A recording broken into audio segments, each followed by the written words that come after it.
ça, c'était le plus dur. Et Dubaï, c'est pas facile. Il y a beaucoup de menteurs, beaucoup de scammers, il y a beaucoup de fausses rencontres. Tu t'es expatrié, tu as relancé une carrière, on va dire, plus ou moins de zéro, tu vois, tu as changé complètement de domaine.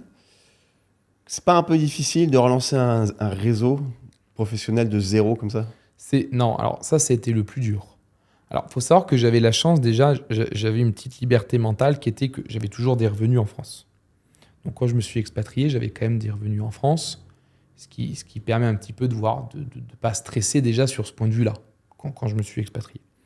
Par contre, de refaire des contacts, des amis dans un nouveau pays, c'est très très compliqué. Et Dubaï, c'est pas facile. Il y a beaucoup de menteurs, beaucoup de scammers. J'ai jamais compris. Il y a tout le monde qui est riche, mais il y a personne qui est propriétaire de son appartement ou de sa voiture. Bon, moi, je sais pas, c'est le premier truc que j'achète.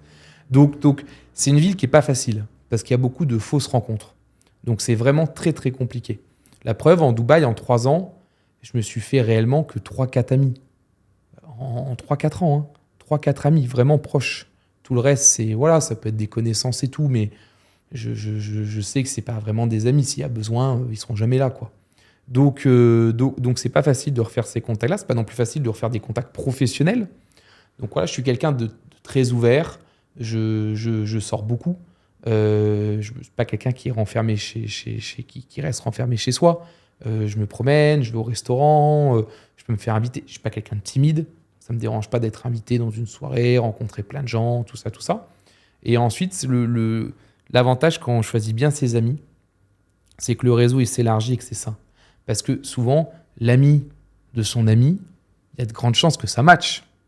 Et donc, c'est comme ça que ça grossit, grâce aux amis, des amis qu'on rencontre petit à petit, et ça devient des potes, et on passe des super moments. Et des fois, tu te dis même, putain, pourquoi je ne l'ai pas rencontré avant, quoi. Et donc, voilà un petit peu comment ça marche. J'ai fait, par exemple, je pense à lui, parce que là, j'ai fait la rencontre d'un copain à moi. Il a un ami à lui qui habitait en Pologne, qui maintenant est parti en Colombie. Et il m'a dit, bah, tiens, viens, on va le voir en Pologne et tout, c'est sympa, on va rigoler et tout ça. Bon, j'ai dit, allez, vas-y, let's go, je le suis. Donc, je rencontre son pote là-bas, quoi. C'est un match de fou, super sympa, super rigolo. Je fais une semaine. 3 mois après, on retourne en Pologne une semaine chez lui. Après, il nous rejoint en Allemagne. Il nous rejoint une semaine à Dubaï. Vous imaginez. Donc, le mec, je l'ai vu, c'est plus que certains de mes amis que je connais depuis 10 ans. Et là, le but, c'est qu'en juin, on aille le voir en Colombie. Il vient de changer de taf tout juste. Et tu vois, c'est ça des super rencontres. Et tu te dis, et c'est comme ça que ton cercle grossit petit à petit. Et ça, c'est magnifique.